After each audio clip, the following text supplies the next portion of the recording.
அதை நாங்கள் சற்று விபரமாக பார்க்கலாம். இந்த திட்டமிடலானது சலே உட்பட ராஜபக்ச தரப்பினரை காப்பாற்றுவதற்கு இருக்கின்ற இறுதி முயற்சியாக இந்த திட்டம் வகுக்கப்பட்டதாக சொல்லப்படுகின்றது.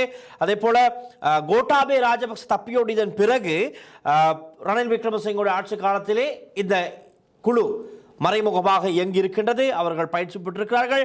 ஆனால் அவர்களுடன் சலே, கோட்டாபே ராஜபக்ச, கமல் குணரத்ன ஆகியோரும் ரகசியமாக தொடர்பில் இருந்திருக்கிறார்கள். இப்போ கோட்டாபே ராஜபக்ச நாட்டை விட்டு தப்பியோடிய பின் திருகோணமலை முகாமில் சென்று தலைமறைவாகியிருந்தார். அதனையடுத்து சிங்கப்பூர் சென்றதாக சொல்லப்பட்டது, பின்னர் மாலைத்தீவுக்கு சென்றதாக சொல்லப்பட்டது.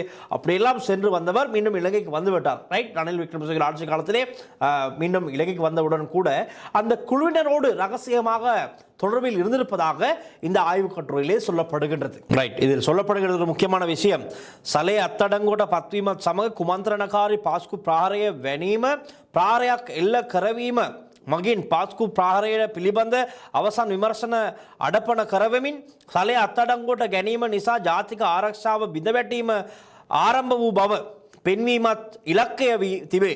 2019 ඇප්‍රල් 21 බලය වෙනුවෙන් 300කට ආසන්න පිරිසක් මරා දමා කැලිත් සිල් රෙදි පුරවා ගෙන පන්සල් වන්දනාවේ ගිය මේ සිත් பித் தத்தி மாஃபியாவட்ட மே அப்பாசு காரணாவக்த நோவே. அதாவது என்ன சொல்லப்படுகிறது என்றால், அதிகாரத்தை பெற்றுக்கொள்ள 2019 ஏப்ரல் 21 300க்கும் அதிகமானோரை கொன்று அந்த சடலங்களுக்கு மேலே ஏறி இரத்த கைகளுடன் ஆட்சியை பிடித்த இவர்களுக்கு மீண்டும் ஒரு தாக்குதலை நடத்தி ஆட்சியை பிடிப்பது அவ்வளவு பெரிய கஷ்டமான காரியம் இல்லை, அவர்களை காப்பாற்றிக் கொள்வது மிக கஷ்டமான காரியம் இல்லை என்று சொல்லப்படுகின்றது. ஆகவே மிகவும் அவதானமாக இருக்க வேண்டிய ஒரு பதிவு இது. இது எனக்கு கிடைத்தது, கண்ணில் பட்டது, நான் உடனடியாக இதை நான் மக்களுக்கு தெளிவுபடுத்தி இருக்கின்றேன்.